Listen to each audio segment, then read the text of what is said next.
¿No?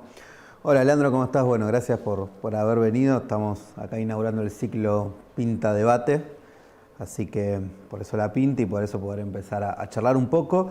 Bueno, en principio la idea era poder comentar una reflexión. Se habla mucho de cómo se vienen radicalizando las derechas, aparece... Brindemos primero. Brindemos primero. Birra sin gas. Estamos. Salute a todos. Bueno, vamos. Vamos, ahora un poco mejor. No, se habla mucho de cómo se están radicalizando las derechas, aparecen fenómenos como Vox en España, bueno, Trump, Bolsonaro, partidos neofascistas en Europa. Y de alguna manera hay cierto consenso en decir que logran de lo discursivo pararse como ciertas derechas a veces antisistemas, outsider, y conectar con algunos valores muy propios del siglo XXI. ¿Cuál es tu primera reflexión? ¿Ves que eso realmente es así o son más bien derechas que si bien siguen dentro del sistema, no pueden construir otros repertorios? Uno podría decir a simple vista que el liberalismo clásico siempre estaba a favor de la ampliación de derechos, uno estuviera o no de acuerdo, por lo menos derechos civiles y políticos, y pareciera que esta suerte de nuevo liberalismo es reaccionario ante cualquier tipo de ampliación de derechos, sea hacia las mujeres, sea hacia los sectores populares. El tema de la igualdad parecería ser un eje central. ¿Cómo estás viendo este fenómeno? Bueno, primero yo creo que hay que identificar el malestar en la sociedad, que tiene distintas facetas. Hay un malestar material, hay un malestar psicológico, hay un malestar difuso que se traduce en angustia, donde la gente no puede poner en palabras qué es lo que le pasa, pero se siente disconforme. Y esto creo que tiene que ver con la crisis de dos instituciones que son muy tradicionales para nosotros, que son el Estado de Bienestar y la democracia liberal. Y una tercera crisis, que es la del sistema de partidos tradicionales, que no logran explicar ni lo que sucede, ni darle respuesta a estas demandas, ni imaginar el futuro. Entonces, en este contexto, me parece que la derecha se libera de algunos prejuicios para animarse a decir cosas que hasta hace muy poco tiempo daban vergüenza, y que lo hacen con la inteligencia de quien sabe que está diciendo algo que es provocador y que lo que busca es generar una suerte de contracultura en un guiño hacia la juventud que le trata de encontrar explicaciones a esos malestares, ¿no? Entonces, es un fenómeno que no nos atraviesa solamente a nosotros, que sino por lo menos atraviesa Iberoamérica, y que creo que tiene su origen, su primer origen en realidad, en la carencia de creatividad, de imaginación de la izquierda y en cierta actitud derrotista de la derecha tradicional. Entonces, gobiernos que gestionan la crisis pero que no la pueden resolver, que se parecen muchos unos con otros, aparecen problemas sociales que la política tradicional no ve, el sentimiento de antipolítico que recurrentemente aparece cada vez que tenemos algún tipo de tensión de esta naturaleza, se manifiesta de una forma contracultural, es tomado por un sector de la derecha que se sintió pelotudeado por una izquierda hegemónica hace 5 o 6 años atrás, y entonces se manifiesta de forma más violenta. Para traducírtelo incluso en términos locales, yo creo que del 2010 al 2015, en ese primer lustro, hay un sector de la juventud argentina que se politizó por izquierda, desde la muerte de Néstor hasta la derrota de Scioli y la victoria de Macri, que avanzó en una agenda muy progresista y lo hizo con la sensación que se podían dar batallas que hasta hacía muy poco tiempo eran impensadas. Y mientras nosotros avanzamos en esa construcción y en esa deconstrucción y en esa construcción, porque se deconstruyeron un montón de prejuicios, de estructuras, tanto simbólicas como discursivas como materiales, un sector de la sociedad argentina que interpretó eso como un proceso violento y agresivo. O sea, nosotros, por ejemplo, decíamos, los argentinos no expresan ni a las chicas ni a los que se sienten ni varones ni mujeres, ¿no es cierto? Así que a partir de ahora se dice les argentines. Y había gente que decía, vos me estás obligando a mí a decir eso, porque en realidad la Real Academia Española no dice eso, y el lenguaje inclusivo en realidad esconde tu visión autoritaria de la realidad. Al principio esos pibes les costaba decir que se sentían incómodos, lo empezaron a decir en algunos foros, de repente empezaron a utilizar la ironía para comunicar, de repente se dieron cuenta que eran más de uno, empezaron a activar políticamente y en toda Iberoamérica empezaron a aparecer cuadros de derecha con discursos contraculturales. A partir del 2015 yo creo que se empieza a dar de manera más acelerada y estamos viendo, me parece, su pico ahora, donde dicen, bueno, hay que ser incorrectos políticamente, la corrección política nos lleva a la policía del pensamiento de la izquierda, estamos viviendo una dictadura progresista, en definitiva ustedes están gestionando esta mierda y no le dan respuesta ni a las demandas de ustedes ni a las nuestras, y empiezan a construir, digamos, con las redes sociales un código de interpretación de la realidad que a los que tenemos una formación más tradicional, digamos, nos empieza a sorprender y de repente nos encontramos inmersos en un nuevo magma de significados contradictorios donde nuestra principal dificultad es cómo comunicamos nuestros valores y nuestras ideas, porque tenemos la sensación que en el espacio social circulan discursos estructurados sobre lenguajes distintos. Entonces, nosotros hablamos de una manera, pero en realidad eso se decodifica de otra forma y los pibes que están tratando, los influencers de la derecha que construyen sentido sobre sectores que se empiezan a politizar en la segunda ola de politización, que es la que va del 2015 al 2020, utilizan herramientas conceptuales para interpretar la realidad y para generar conciencia que a nosotros se nos escapa. Entonces lo que para nosotros era un chiste pelotudo resulta que en algunos sectores genera, no sé, un montón de compartidos o de views, ¿no es cierto? Y está pasando cosas que la verdad que nos sorprende, porque creo que se fractura el campo social, digamos, ¿no? Y a partir de eso es donde todas estas preguntas empiezan a cobrar sentido. Claro. Sí, ahí por ejemplo hay un resultado muy curioso, veía Le Pen y el frente de Le Pen, que es un frente, bueno, todos sabemos, muy de derecha de Francia, que históricamente nunca había tomado las banderas del LGTB, ¿no? Y las empieza a tomar. Y empieza a tomar la bandera verde también. Y empieza a decir que en la lucha contra los inmigrantes, ¿no? O contra el islamismo, como lo llaman ellos, estamos todos, ¿no? Entonces empieza a decir hay que tener una bandera verde, el mundo musulmán castiga a los homosexuales y nosotros no. Entonces empiezan a incorporar otras banderas que les eran ajenas. Entonces, hay dos preguntas. La primera, ¿vos ves, sobre todo en nuestra derecha más criolla, que empiezan a incorporar banderas que uno podría decir no eran históricamente de la expresión de las derechas? Y la segunda, vos recién mencionabas el tema de que se genera cierta contracultura.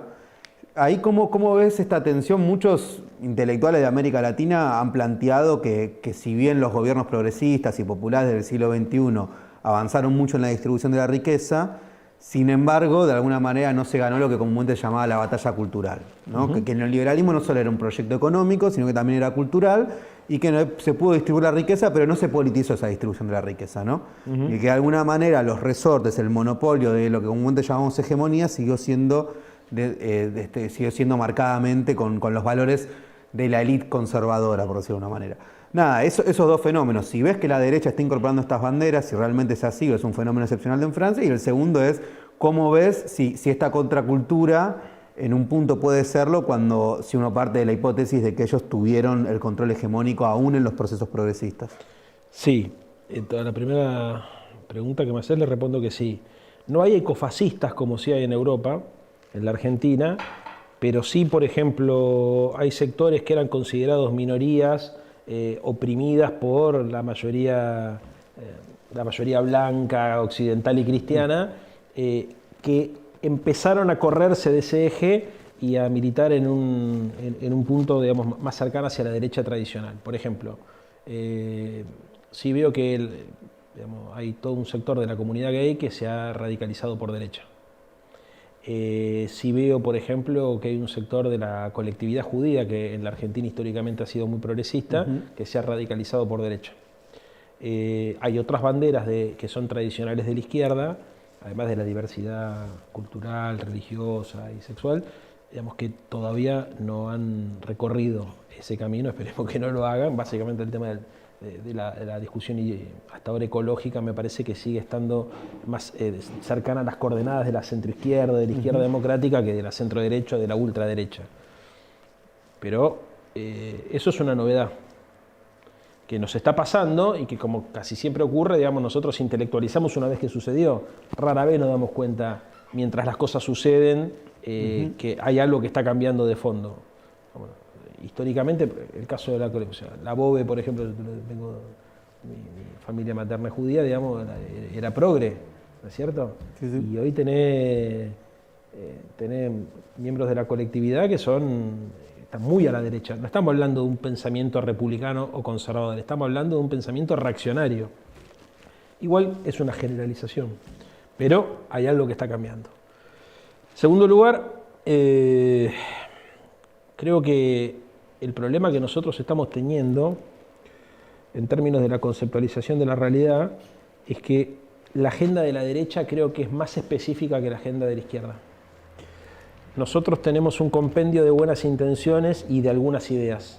Ellos tienen un compendio de proyectos de ley, de políticas públicas, tienen una cosa mucho más clara alrededor de unas ideas que son muy concretas, digamos, que puede estar de acuerdo o no, pero que se identifican muy fácil. De hecho, creo que una de las características que está asumiendo la derecha es la hipersimplificación del conflicto social, entendiendo que hay problemas. Por ejemplo, te dicen, la inflación es sencillo de resolver, es un fenómeno monetario. Dejás de emitir y se acabó la inflación, ¿no? Entonces, ¿y cómo se comprueba eso? Fíjate cómo emiten ahora y hay inflación. Pero bueno, en la Argentina, si vos, digamos, vas a decir que entendés de la inflación porque anticipás que mañana va a haber inflación, no entendés nada, porque ya sabemos que la inflación es un problema estructural que hace muchos años viene sucediendo en nuestro país. La pregunta es cómo logramos construir una economía sana que pueda ser estable y que garantice la distribución. A mí en ese punto, por ejemplo, lo que me llamó la atención, que dentro de los discursos de odio que se fueron enarbolando, vos fíjate que en los últimos meses apareció la idea del parásito, ¿no? Que te la dice desde Mauricio Macri, desde Cornejo, es decir, tipos de referentes, esta idea de, bueno, algunos llaman aporofobia, construir el temor hacia el pobre, están los que no producen. Entonces, en la economía el problema argentino es que tenés 10 millones de tipos vagos, choriplaneros, cuca, como le quieran poner, que no producen. En esto que vos hablabas de cómo van simplificando el discurso y los efectos que tiene esa simplificación del discurso. Sí, claro, ya sabemos cuáles son. Alemania entreguerra. ¿Cómo? Es la Alemania entreguerra. Ojo con eso. ¿Viste? Cuando vos dividís el bien contra el mal, cuando encontrás un chivo expiatorio para explicar por qué las cosas no salen como nos gustaría, ¿no es cierto? Entonces hay que tener cuidado. Sin embargo, yo tampoco soy de los que piensan que la historia siempre se repite, ni siquiera eso que a veces se repite como comedia y a veces se repite como drama. No sé si eso es tan lineal, pero tengámoslo presente. Volviendo al tema, yo creo que nosotros necesitamos una agenda más concreta. A ver, uno podría decir, hay dos coaliciones en la Argentina, por ejemplo, que expresaron estas agendas, la coalición liberal y la coalición nacional popular. La coalición NACAM-POP era la que se construía alrededor de la industria y los sindicatos, la coalición liberal era la que se construía alrededor del campo y el sector financiero. Dentro de la coalición liberal había un objetivo claro que era la acumulación privada de capital y el crecimiento económico, en el mejor de los casos. Y dentro de la coalición nacional y popular, el objetivo también era claro que era el desarrollo económico y la distribución del ingreso. Ahora, fíjate qué paradoja. Cuando Macri fue gobierno, representante de esa coalición liberal que buscaba garantizar la acumulación privada de capital y que buscaba el crecimiento económico, no solamente tuvimos una caída de 4 puntos del Producto Bruto Interno, sino que las principales empresas del país tuvieron en 3 de sus 4 años balances en rojo. No garantizaron la acumulación, perdieron plata. Y mira esto, nosotros que somos defensores del mercado interno, la producción, el consumo, la alianza de clase entre los sectores populares y la burguesía argentina, estamos teniendo dificultades para garantizar que el poder adquisitivo del salario le empate a la inflación. Entonces, está claro que ahí hay un problema que se está resolviendo discursivamente en un sector de la sociedad por ultraderecha. No está ocurriendo lo mismo por ultraizquierda, que es que frente a la falta de realización política y el cumplimiento de los objetivos de ambas coaliciones, de este lado en realidad de la derecha, la cosa se está poniendo cada vez más cruda, porque inclusive la crítica por ultraderecha a la derecha es: ustedes por gradualistas terminaron haciendo kirchnerismo de buenos modales y no se animaron a hacer lo que había que hacer. ¿Qué es? Concretamente, reformar las leyes laborales, reformar el sistema público de jubilaciones, reformar el gasto público argentino, eliminando impuestos, reformar la seguridad social para que podamos después bajar esos impuestos y modificar la matriz tributaria para garantizar que las inversiones lluevan de la mañana a la noche, ¿no? Como supuestamente dijo Macri que iba a hacer, pero no se animó a hacer. Entonces, esa es la explicación de por qué la radicalización, digamos, por derecha y la aparición de este nuevo fenómeno, digamos.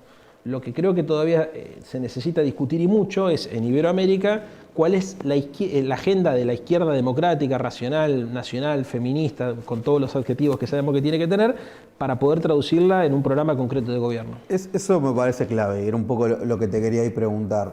Es decir, hay cierta idea de que perdimos imaginación política, Sí. ¿no? Que vos decías, bueno, en el siglo XX había utopías y estaban claras, ¿no?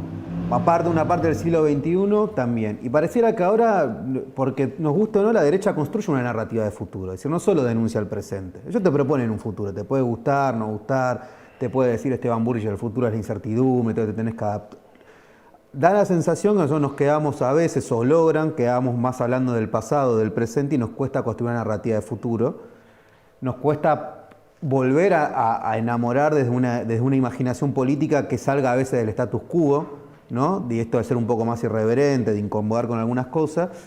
Y ahí vos decías las agendas, ¿no? Obviamente que el COVID implica una crisis, y toda crisis también es un terreno fértil para que crezcan, para discutir la pospandemia, ¿no? O sea, apareció el derecho a la desconexión, apareció la idea del pacto verde, aparece el impuesto a la fortuna, aparece la economía del cuidado, es decir, muchas agendas que capaz no es que no existían antes, se empiezan a visibilizar en concreto, es decir, la brecha salarial, cuando hay una cuarentena, queda muy en claro cuáles sean las tareas remunerativas o no remunerativas y las tareas del cuidado, un planteo histórico de los feminismos. Mi pregunta hacia eso, ¿cómo ves vos, poniendo el foco ahora más en este lado, en las izquierdas o los campos populares, cuáles deberían ser las utopías o en qué cosas ves que habría que recuperar cierta imaginación política y cierta agenda novedosa? Primero, creo que no hay que dejar que la derecha se quede con la bandera de la libertad, porque ellos tienen una concepción negativa de la libertad, en el sentido de la filosofía del derecho negativa de la libertad, ¿no? O sea, de ausencia de restricciones. Para la derecha la libertad es la posibilidad de hacer lo que el libre albedrío mande sin que venga el Estado a decirte hasta acá podés llegar. No hablan del mercado, porque al mercado lo asemejan como el ámbito de la libertad plena, ¿no? Ahora, para los que tenemos una formación distinta, posmarxista, gramsciana, nacional y popular, llamarlo como quieras, socialdemócrata, la idea de la libertad está asociada a un fenómeno positivo que es la de generar capacidades para que las personas puedan materializar esos derechos que formalmente hemos conquistado.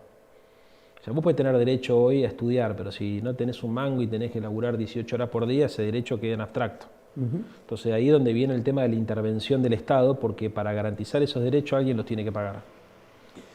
Y esa es una discusión que nosotros no siempre hemos dado con inteligencia, la discusión entre la libertad positiva y la negativa, digamos, ¿no? Segundo lugar, creo que hay un problema grave en nuestra formulación teórica, que es que nuestras ideas, como siempre solemos decir, están asociadas a un concepto que se debe problematizar y profundizar mucho más, que es la idea de la igualdad. O sea, cualquier persona entiende el valor de la libertad, la entienda como la entienda, de manera negativa o de manera positiva. Pero el valor de la igualdad es un valor que necesita ser reflexionado, meditado, discutido, problematizado. ¿Se entiende? Totalmente. Traducido esto en el criollo porteño. A mí, viste, que mi jefe gane 50 veces más que yo, me chupa un huevo. Mientras yo tenga la mía y pueda hacer lo mío y pueda vivir mi vida tranquilo, o 100 veces más y la brecha salarial se expande, a mí no me preocupa. Eso parece el sentido común. De hecho, la derecha trabaja sobre ese tipo de prejuicio, diciendo, vos no te tiene que importar la desigualdad, te tiene que importar lo que te pasa a vos, como si lo individual y lo colectivo estuviesen escindidos y como si la pobreza no fuese un subproducto de la desigualdad. Ahora, vos fijate la cantidad de palabras y de conceptos difíciles que nosotros tenemos que utilizar para tratar de explicar por qué el modelo de organización social se tiene que estructurar sobre la idea de la libertad y de la igualdad al mismo tiempo. Totalmente. No, aparte de ahí hay dos cosas, ¿no? La primera es pensar que lo que hace la derecha no solo... ¿Para que no termine? Sí, perdón. Te voy a decir esto. Te quería... No, ya sé, y seguro iba a ser más interesante lo que vos tenés para decir que lo que iba a decir yo, pero lo vengo pensando, porque ¿sabes qué? Yo creo que hay una tercera bandera, que es la fraternidad, la idea de la solidaridad y de la amistad. Y Y yo creo que tenemos que ir por ahí nosotros. Las tres banderas de la libertad. El Papa Francisco está haciendo mucho hincapié en eso, ¿no? En la fraternidad como el claro, pero son las banderas de la Revolución Francesa. Que es reconocer al otro. Exactamente. Y yo incluso hablo de la politización de la amistad, entendiendo que la amistad es la etapa superior de la solidaridad. ¿Cuándo uno tiene un amigo? Cuando es capaz de postergar el propio bien común o el propio bienestar en función del otro. ¿No? Hay algo ahí en la idea de la fraternidad donde yo siento que ellos no se van a sentir tan cómodos como nos podemos sentir nosotros. Y te voy a ser muy franco, por eso creo que son tan duros los golpes como lo de la vacunación VIP. Porque nos impacta en nuestro sistema cultural. Totalmente. Entonces hace que las cosas que nosotros tenemos para decir, a ver, cuando vos decís, che, yo pienso en vacunarme yo primero y después me cago en los demás y vemos qué onda, bueno, todo eso es la negación de todo lo que estamos diciendo. Entonces, el punto es que los que tenemos un discurso estructurado sobre principios éticos, tenemos la enorme responsabilidad de evitar al mínimo las contradicciones, no de negarlas, porque todos tenemos contradicciones, y esto también creo que es importante decirlo, pero tenemos que evitar al mínimo las contradicciones porque si no nos va a resultar muy difícil construir consenso alrededor de estas ideas porque nos van a impugnar en lo personal. En lugar de impugnar nuestras ideas, nos van a impugnar en lo personal. Entonces hay que ser muy cuidadosos. Si vos decís, el mundo es una mierda y vos lo único que tenés que preocuparte es por vos mismo, si te enganchan en cualquier renuncio, no pasa nada, ¿me entendés? Porque vos dijiste el mundo es una mierda y somos todos unos garcas y en realidad todo lo que queremos es tener lo que tiene el otro porque el egoísmo es lo que estructura, es el motor de la historia el egoísmo, ¿no es cierto? Entonces como el egoísmo es el motor de la historia, somos todos garcas, es un guiño, ¿me entendés? Sigamos para adelante. Bueno, esa situación está validada a partir de esa formulación teórica. La nuestra es, primero es, nosotros creemos en una nación de hermanos, ¿no es cierto? Creemos en la solidaridad. Yo creo que ahí el error está en no reconocer que también todos tenemos una parte egoísta. Yo creo que el error es, nuestro error en aquella etapa de politización es no haberle guiñado un ojo a la sociedad diciendo, pará, todo, o sea, yo no soy un ángel, ¿me entendés? Ni soy un profeta, tengo mis contradicciones como las tiene cualquiera, ahora me corrijo, ¿me entendés? Me voy, tengo actitudes de mierda como tenemos todos los que estamos mirando esto, los que estamos en esta habitación, pero también tengo, digamos, el imperativo moral de que cada vez que identifico que hay una actitud egoísta o reaccionaria o que me lleva por ahí a un lugar donde no me gusta, de pedir disculpas y corregirme y volver a recuperar las sendas, ¿entiendes? Totalmente, me parece clave, muy interesante lo que plantea. No, pero aparte, no, digo, es así, vamos a una disputa por valores y ahí, viste, a mí lo que me preocupa es que el problema de las derechas no es solo cuántos votos sacan, es esto que vos decías, cómo te impacta en el sentido común, incluso de los propios votantes del Frente de Todo. A ver, mi tía ama a Alberto y ama a Cristina y cada día está más fascista y cree que al boliviano de la esquina hay que matarlo y me dice, y bueno, y está todo bien y va a votar ahora en el 2021 al Frente a Todo y lo hago. Entonces ahí hay algo que no es solo protestar del otro, sino también me parece que es algo que a veces atraviesa a los distintos sectores sociales. Sí. Y me quedo mucho con esto que decías de la fraternidad, porque bueno, eso es volver a reconocer al otro como un par, como un igual. Es decir, no hay un ciudadano de primera y un ciudadano de segunda. Y ahí en la idea de fraternidad, un poco la pregunta es, bueno, ¿cómo eso se puede hacer? Vos dijiste algo. A ver, la democracia no es solo un sistema institucional, su potencia radica en la práctica, uno podría decir. Su sistema de valores. El sistema de valores es esto, se juega ahí en la práctica, en lo concreto. No sé, para los griegos uno podría tomar la política también era felicidad, había una idea de hacer feliz. O sea, el estar en la polis era estar entre pares construyendo felicidad común, en algún sentido, no en un sentido romántico, en un sentido de calidad de vida. Sí. Yo ahí a veces me pregunto cómo podemos hacer para no solo no quedar como los que no queremos el buen vivir. La igualdad no es que vivimos todos peor, sino que la igualdad no es que estamos todos iguales viviendo peor, sino que hay una idea ahí del buen vivir. Sí. Bueno, ahí hay otro éxito del dispositivo comunicacional de la derecha, ¿no es cierto? Es decir, los comunistas son aquellos que quieren un país donde todos seamos pobres. Por eso no quieren a los ricos. Mirá, en primer lugar, me parece que nosotros también tenemos que... A ver, hay algunas preguntas que necesitan para ser respondidas. Utilizar un razonamiento paralelo. Yo creo que nosotros tenemos que poner en cuestionamiento algunos tótem del sentido común neoliberal antes de avanzar en esa respuesta. Por ejemplo, creo que hay que reflexionar sobre el consumismo. A todos el consumo nos da bienestar. De hecho, para los que vienen del peronismo, el tema de la incorporación de los sectores populares a los mercados de consumo de las clases medias o de las clases medias altas es lo que más orgullo le da y lo que más sentido identitario le da. Pero también se dijo en algún texto que hacías referencia vos recién, analizando la experiencia de los gobiernos de la década ganada, digamos, que pudieron, digamos, modificarle la vida a la gente de la puerta de la casa para adentro, pero que no lograron modificar por ahí las relaciones intersubjetivas, interpersonales, a partir de la puesta en valor de los bienes públicos, que era otro tema que me había quedado tu pregunta anterior. También se dio un análisis alrededor de la idea de que después de haber incorporado a la gente al consumo y no haber politizado esa redistribución del ingreso, lo que generamos fue consumistas que le dieron un valor, porque una cosa es decir, che, regulemos los consumos superfluos para cuidar el medio ambiente, otra cosa es decir, che, incorporemos a la gente al consumo para que no se cague de hambre, y otra cosa distinta es decir, reflexionemos qué tiene que ver el consumo con la felicidad. Claro. No estamos hablando ya de morfar y de vestirnos o de darnos un gustito, sino de suponer que la vida consiste solamente en acumular cosas materiales que en realidad no sirven, como el discurso del Pepe, que viste ese discurso que dice, en realidad uno labura todo el tiempo para comprarse cacharros y tirarlos por ahí, y uno supone que compra esas cosas con dinero, pero en realidad no, los compra con el tiempo que le dedica a generar el dinero para comprar esas cosas. Entonces lo que no entendemos es que lo único que no tiene precio en esta vida es el tiempo. Bueno, esa discusión, que es una discusión filosófica que nosotros deberíamos animarnos a dar en relación a cuál es el sentido de la vida, porque en definitiva además una de las características de la izquierda, la problematización de los problemas humanos, es que nosotros no podemos decir solamente qué quieren los pibes, nosotros necesitamos resolver el problema existencial de la humanidad. Entonces decimos, ¿cuál es el sentido de la vida? ¿Se entiende? Bueno, esa locura nos lleva muchas veces a tener que encontrar soluciones que aborden todas las problemáticas. Bueno, a veces para abordar esa problemática, para mí es importante volver a un concepto que es el de la austeridad. Que no es lo mismo a ver, la austeridad no significa pobrismo, como diría Pepe, ¿no? Yo creo que nosotros, o la sobriedad, no me salía la palabra, porque austeridad se utiliza para justificar el ajuste. La sobriedad creo que tiene que ver con la idea de revincular, de poner en valor las cuestiones humanas, el tiempo libre y relativizar las cuestiones materiales. Si nosotros no logramos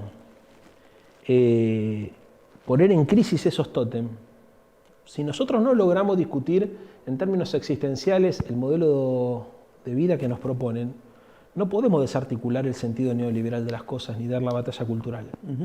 ¿Entendés?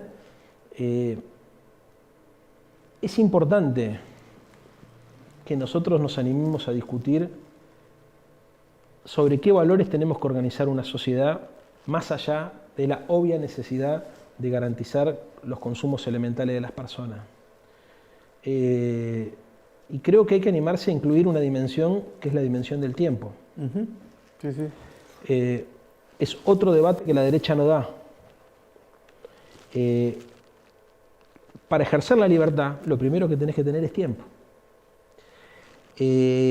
Para disfrutar del amor, lo primero que tenés que tener es tiempo. Y lo primero que te quita el sistema de hiperexplotación capitalista, de superproductividad y todas las cosas que ya sabemos, es el tiempo.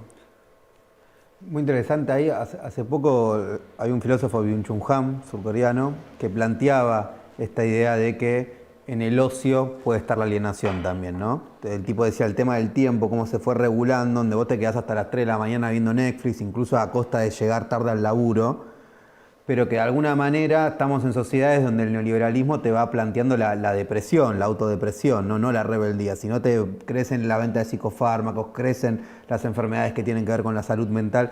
Y hay una idea, se puede compartir o no, medio de bueno, ojo con que a veces en eso que llamamos ocio, divertimento, hay cierta contradicción y hay cierta alienación.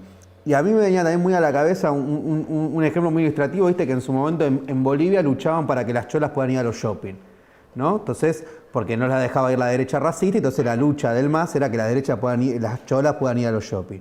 Bueno, finalmente logran que las cholas puedan ir a los shopping y después los shopping hicieron ofertas distintas y esto que volvíamos a la idea de pensar en consumidores y no ciudadanos. Entonces después esa misma lucha que tenía su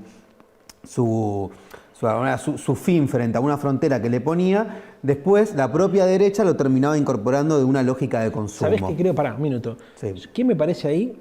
Que yo si fuese boliviano trabajaría para que las cholas puedan entrar a los shopping. Y entren y además hasta trabajaría para que tengan y gasten. Pero también trabajaría para que a las hijas de las cholas no les resulte tan aspiracional entrar a los shopping. Claro. Porque yo la entiendo a la señora que durante muchos años quedó de la parte de afuera y decidió estar. A ver, la vida es una sola. Probablemente no exista Dios y probablemente, digamos, no exista reencarnación. Entonces dejar a la señora que entre. Ahora, si nosotros pensamos más allá de todo esto, también relativicemos la importancia simbólica de, ¿me entendés? De incluirnos dentro de esas tramas de significación. Porque en realidad la señora no es que quería consumir, la señora quería ser parte. Ser parte, claro.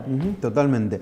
Bueno, ahora te llevo un poco más acá. Sí. ¿No? Vos decías atrás lo del lenguaje. Me hacía acordar hace poco, Saborido le preguntaba y me decía, ¿qué quilombo explica el hombre nuevo? ¿No? Si no empezamos a explicar las cosas un poco más sencilla, es muy difícil, porque mi tía está ahí en Bernal viendo la tele y si le explica el hombre nuevo y todo lo que queremos decir.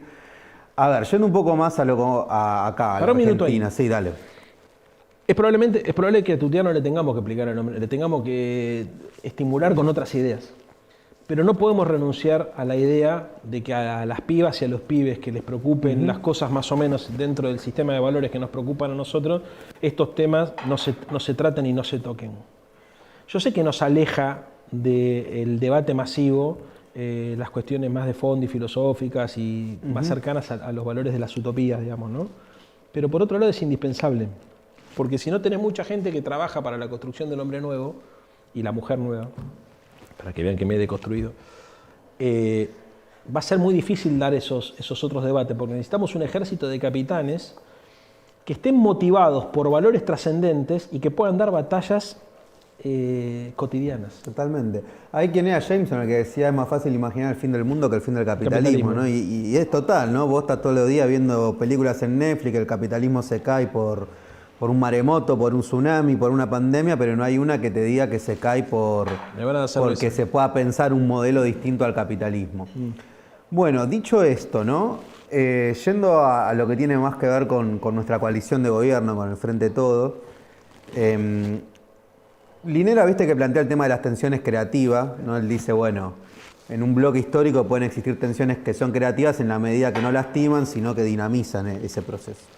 Creo que vamos a compartir que el Frente de Todos es uno de los frentes más plurales y diversos, hasta me animo a decir desde el frejulio, de la vuelta a la democracia, seguro, ¿no? Que tiene una capacidad de diversidad, no solo en sus identidades políticas, tener peronistas, progresistas, sino que también tener movimientos ambientales, movimientos sociales, movimiento obrero, etc. Bueno, ahí la pregunta es, si tenemos que recuperar la imaginación política, si tenemos que tener una agenda más concreta, si tenemos que tener una agenda que no renuncie a los valores, pero que además le pueda hablar a los masivos, ¿cómo explicamos? ¿Cómo ves hoy al Frente de Todos? Si ves que realmente la ves como una coalición, lo ves como un frente, lo ves en un proceso de transición, ves que tiene una metodología que se puede haber consolidado, o sea, ¿qué análisis de estos 2 años, que ya se lleva casi 2 años desde el triunfo? No, creo que el Frente de Todos es solamente un frente electoral. ¿Y eso lo ves bien? ¿Ves que habría para el orto lo veo, claramente. Claramente, creo que es, yo te decía al principio, dentro de las instituciones que están en crisis, está en crisis el sistema de partido. Yo creo que, o lo que represente simbólica y equivalentemente un partido político hoy en nuestra realidad. Mirá, si nosotros queremos transformar la sociedad, vamos a tener que transformar el Estado. El aparato del Estado tiene que ser un objetivo a ser transformado. Ahora, para transformar el aparato del Estado, vos tenés que previamente tener un partido de cuadros, una organización política de intelectuales orgánicos a lo Gramsci, no de gente que sabe leer y habla en palabras difíciles, sino de personas que piensan lo colectivo y lo comunitario en función de un objetivo que los trasciende. Y eso en la Argentina no está, ni para la derecha ni para la izquierda. Y después, o antes de eso, tenés que tener un modelo de militante. Son 4 cosas que nosotros tenemos que repensar. El modelo de militancia, el modelo de partido, el tipo de Estado y el modelo de sociedad. ¿No te da la sensación que para quienes venimos de la militancia, como vos, yo y bueno, y muchos que seguramente nos están escuchando y muchas, en esto de la falta de imaginación política, a mí me da un poco la sensación que la militancia parece que es solo satisfacer demanda? Claro. Que está bien, que como a corto plazo, pero que perdimos cierto norte de la militancia es mucho más que satisfacer demanda. Sin duda, sin duda. Por ejemplo, es generar nuevas demandas. Exactamente. Que a nadie se le ocurre, ¿me entendés? O sea, porque generar nuevas demandas es tensionar el sentido común. Mirá, nosotros en una época decíamos que a la Matrix había que pelearla de una manera más inteligente que enfrentarla de manera frontal, que era generarle virus. Que si nosotros lográbamos que el programa este que nos ordena la vida, digamos, tuviese algún tipo de chisporrota, por ahí eso alertaba a los demás de que algo estaba pasando. Yo creo que la Matrix se empezó a llenar de virus, pero por derecha. O sea, claro, empezaron a generar contradicciones y nos ponen en un lugar incómodo a nosotros, porque resulta que nosotros terminamos defendiendo el capitalismo realmente existente porque suponemos que el capitalismo que está por venir es peor que el actual. Entonces, por eso muchas veces nosotros terminamos adoptando posiciones que parecen conservadoras y los rebeldes son los demás. Porque en nuestra imaginación el futuro es muy oscuro. Cuando nosotros vemos cómo, a ver, si los principios filosóficos de la derecha se construyeran, estaríamos volviendo a una suerte de darwinismo social, ¿no es cierto? Y donde la gente valdría solamente por lo que tiene, y bueno, que muere el que tenga que morir, la supremacía del más apto, barbaridades éticas para nosotros insostenibles. Entonces, frente a esa realidad posible, defendemos lo actual. Por eso es el problema de crisis de imaginación que nosotros tenemos, porque estamos siendo asediados por una nueva ola, digamos, de comprensión de los fenómenos sociales, hiperindividualistas, hipermaterialistas, hiperaagresivas por competitivas. O sea, la hipercompetitividad, que es todo lo contrario a la ética, digamos, de la solidaridad y a la ética de, ¿cómo se llama?, de la fraternidad, nos pone en esa situación. Ahora, la pregunta tuya me parece que va más orientada a tratar de... Porque esta respuesta no requiere de un cuadro intelectual que la mastique, la formule y se la comparta a la gente, sino que requiere de una nueva práctica de construcción del conocimiento social, o sea, más colectiva, más horizontal, más participativa. Yo creo que nosotros tenemos que obligarnos a salir de nuestra zona de confort. Y creo que la duda es revolucionaria. Y que nosotros estamos tan agobiados por el asedio de la ultraderecha que nos estamos dando poco margen para dudar. Y creo que más importante que una buena consigna es una buena pregunta. Hay que minar de dudas, hay que saber cuáles son las... Digamos, hoy, antes de encontrar respuesta a las preguntas existentes, nosotros tenemos que formular nuevas preguntas para poner en crisis algunos de los nuevos tótems que se están planteando como verdades irrebatibles. Está muy buena eso, la verdad, lo de la duda es revolucionaria, me encantó ese concepto. ¿Te acordás? Aldo Rico era el que decía la duda es la jactancia de los intelectuales. Bueno, nosotros vamos a decir la duda es revolucionaria. No, y ahí también, vos siempre te escuché decir, Leandro, que también tenemos un doble problema, que es, bueno, los intelectuales de la derecha no están donde se supone que deberían estar, ¿no? Claro. Sino que no están en los partidos de la derecha, no están en el radicalismo, no están en Juntos por el Cambio, están, podríamos decir, fundamentalmente en los medios de comunicación en el sentido amplio, ¿no? O redes sociales le podríamos agregar. Sí. Y eso también hace que la disputa se complejice más, porque el lugar donde vos vas a disputarle a ellos se corren, es decir, su agenda no se la va a poner el mejor dirigente de Juntos por el Cambio, es decir, su agenda ya viene puesta. Y nos la ponen a nosotros. Y nos la ponen a nosotros, totalmente. Y en ese marco, hemos hablado de las derechas, hemos hablado del Frente de Todo, hemos hablado de la necesidad de las nuevas demandas. Bueno, me gustaba también preguntarte mucho por la ciudad de Buenos Aires. Por alguna manera esta ciudad fue el laboratorio de esta nueva derecha que hoy llamamos Juntos por el Cambio, pero que en su momento era el PRO. El Mundo PRO surge como un partido distrital, ¿no? Hay un libro muy interesante del amigo Omar, La larga marcha de Cambiemos, ¿no? Para pensar... Tampoco fue magia lo que hicieron ellos. Y de alguna manera en esta ciudad, es una ciudad donde ellos lograron conectar con muchos votantes. No sé si vos esto lo vas a compartir conmigo. Yo soy de los que cree que la ciudad sigue siendo progresista en su sentido común, aunque gane Cambiemos. Y que muchas cosas fueron más que virtudes de Cambiemos, muchos errores del campo popular, de las izquierdas, lo que sea, que no logramos conectar con ciertas demandas que son propias del porteño, de las porteñas. Muchas veces hasta hemos subestimado, cuando el PRO, por ejemplo, venía con lo de la caca de los animales, yo me acuerdo en los debates militantes nos reíamos, qué boludo estos pibes, y la realidad es que el 67% de los porteños tiene mascota, valora su mascota, considera su mascota parte de su familia, Y bueno, que vos le hables sobre la mascota no es una boludez para ese tipo. Yo tengo mascota y al perro Bruno es parte de mi familia. Entonces, me parece que no, ahí preguntarte un poco cómo estás viendo el escenario en la ciudad de Buenos Aires, cómo, qué ves en esto de poder volver a recuperar cierto terreno para la disputa. Ahora, es imposible dejar de hacer el paralelismo Buenos Aires-Madrid. O sea, no es un problema local, es un problema global. Ojalá tengas razón vos. Yo no digo que no tengas razón. Tampoco digo que la tengas porque no lo tengo reflexionado. Así que me inclino a creer que la tenés, porque pensás las cosas y si la pensaste debe ser así, que Buenos Aires sigue teniendo un componente progresista. Seguramente tengas razón, pero ahora cuando me vaya de acá me iré pensando en eso. Mirá, creo que la derecha interpeló el nuevo ideal aspiracional, que fue consecuencia del crecimiento económico que dio origen al kirchnerismo. Mientras nosotros hablábamos de movilidad social ascendente, de mercado interno, ellos le hablaron al sujeto que dio origen a ese proceso. De hecho, ¿por qué Larreta tiene fama de buen gestor? ¿Porque gestiona bien? No, porque tenía mucha guita. ¿Y por qué tenía mucha guita? Porque a la Argentina le iba bien. Entonces la ciudad de Buenos Aires recaudaba. Ibarra tenía un presupuesto de 1.000 palos verdes y Larreta llegó a tener un presupuesto de 6.000 palos verdes, ¿no? Entonces, mucha capacidad económica, el PBI per cápita más importante de Argentina, etc. Segundo, se operaron cambios en el sentido común de la sociedad argentina. Y yo creo que los tipos identificaron a partir de un estudio científico de la sociedad el ideal aspiracional del porteño promedio, que tiene una peculiaridad, que es que tiene una visión que combina en partes desproporcionadas una mirada individual y una mirada comunitaria. Pero lo que estoy diciendo, volvamos sobre este tema porque no es un dato menor. Dije en partes desproporcionadas, pero que conviven. O sea, el porteño promedio o la porteña promedia tiene una parte de sus ideales aspiracionales orientadas hacia la realización personal y una parte orientada también hacia la concreción de objetivos comunes.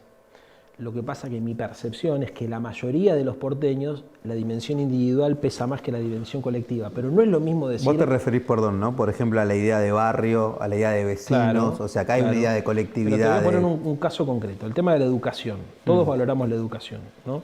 Ahora, para un militante progre o un militante peronista, la educación, para no hacer esa distinción estúpida que hacen algunos pelotudos entre el progre y el peronista, estoy diciendo una persona que tiene el corazón a la izquierda, que es sensible, que es, digamos, que tiene los valores que representamos nosotros, más allá de las diferencias y de los matices,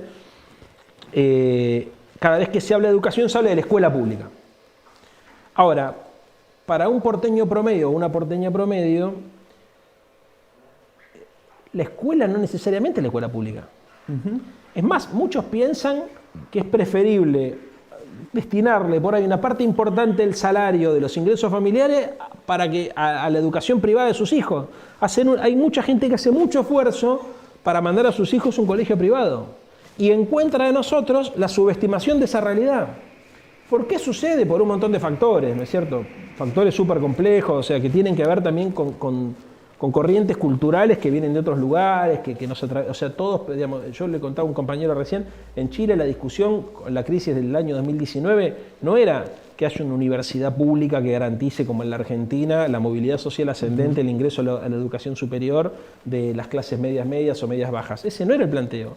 El planteo era, yo quiero tener ingresos suficientes para evitar tener que pasar por el endeudamiento privado para mandar a mis hijos a la universidad privada que a mí me gustaría mandar. Claro. Son dos cosmovisiones completamente diferentes. El que quiere una universidad pública que iguale, con las características de la UBA, y el que dice que el Estado no se ocupe de eso, que el Estado se ocupe de darme a mí el ingreso necesario para que yo elija a qué universidad ir sin tener que endeudarme para toda la vida. Loco, es muy fuerte ese cambio. Es muy fuerte. Total. Entonces, lo que quiero decir es que la subjetividad tiene dos dimensiones, no una, no es que los otros son los egoístas hijos de puta, porque también está el barrio, la familia, también, viste, nosotros somos capaces de decir, los porteños son la sociedad más individualista y más miserable, y después, el día siguiente, somos el pueblo más solidario, y frente a cualquier tragedia ahí estamos. Bueno, porque tenemos esa desmesura. La realidad es que conviven las dos dimensiones. ¿Y sabés cuál es la realidad? Que el PRO gestionó las dos. Claro. Nosotros le hablamos solamente a una, el PRO, porque aparte quien piense que el PRO solamente interpela a los sectores, digamos, de la pequeña burguesía, se equivoca. Aparte han ganado en las comunas sur de la ciudad de Buenos Exactamente. Aires. Y tienen un discurso donde, por ejemplo, la dimensión de lo público está reivindicada en la ciudad.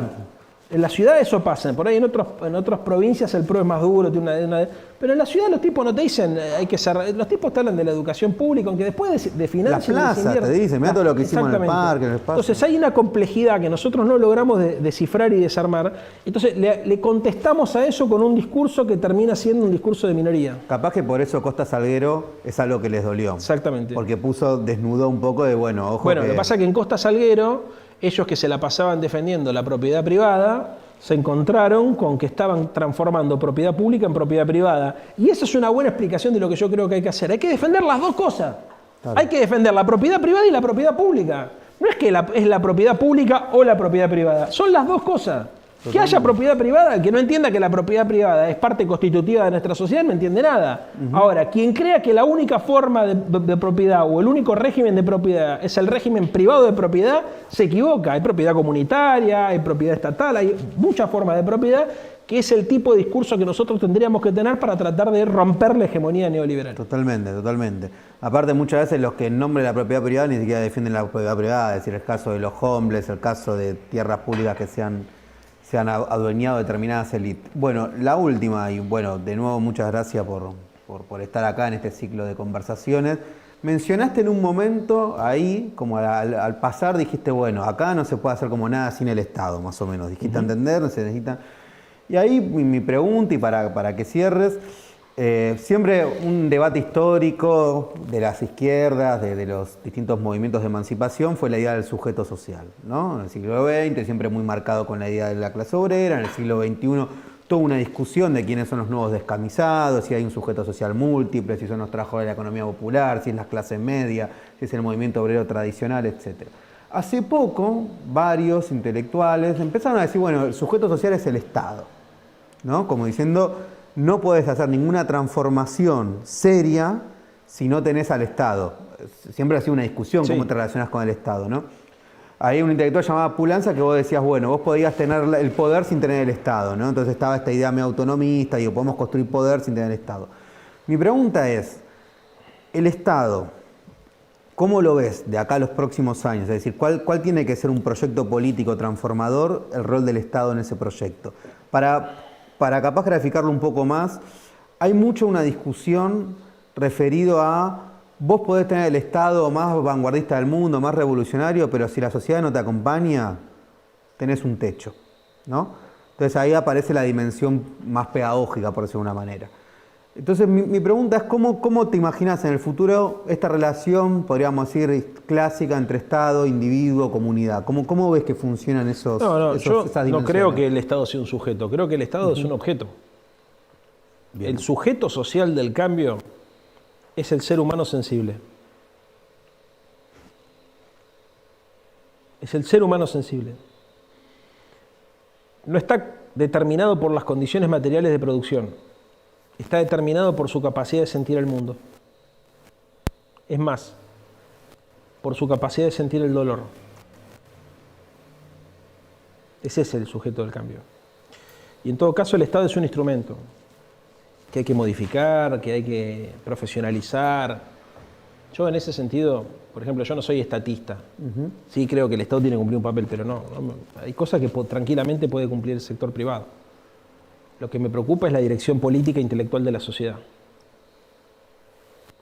Y entonces, en este momento donde los grandes relatos ideológicos están en crisis, porque uno podría decir, en una etapa histórica dijimos, el sujeto revolucionario es el proletariado industrial.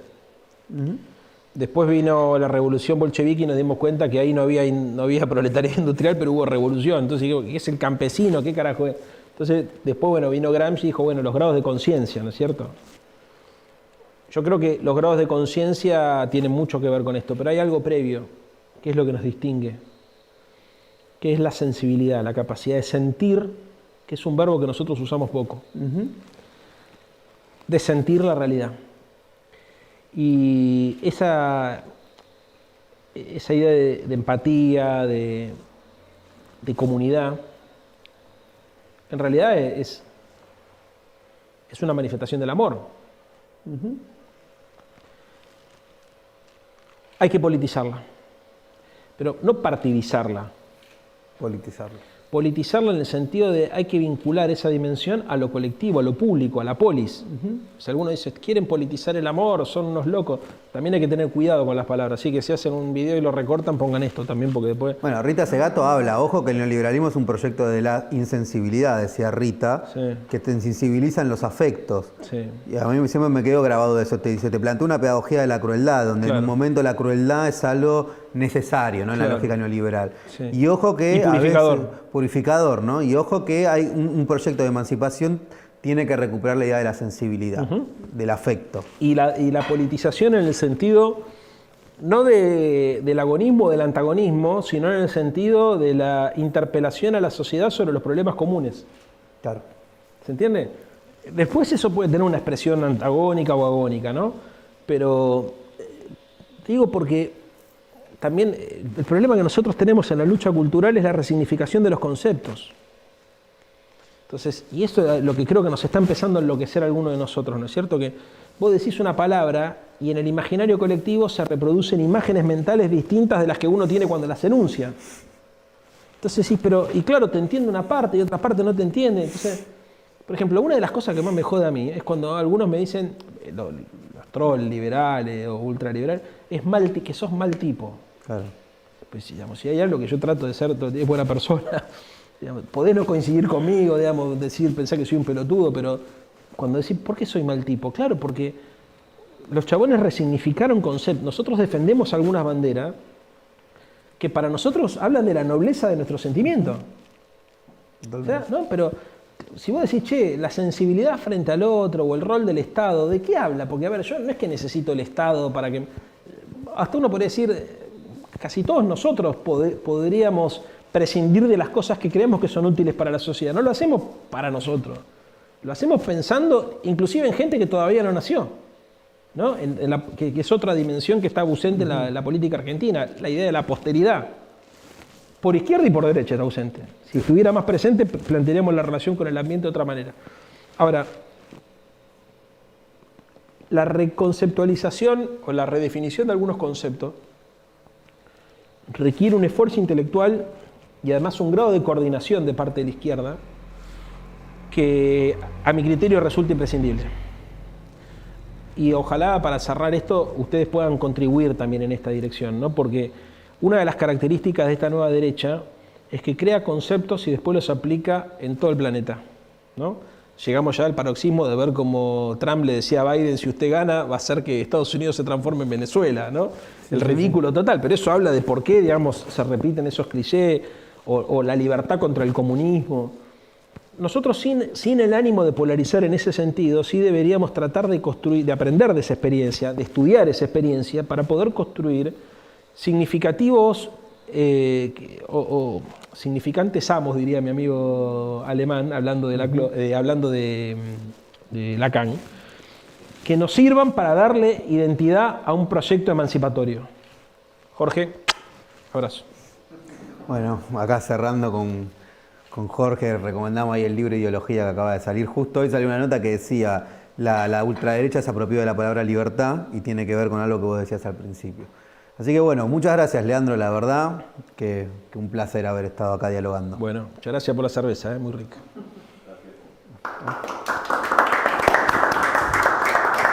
Muy bueno, loco. Gracias. Sí, dale, vamos a poner...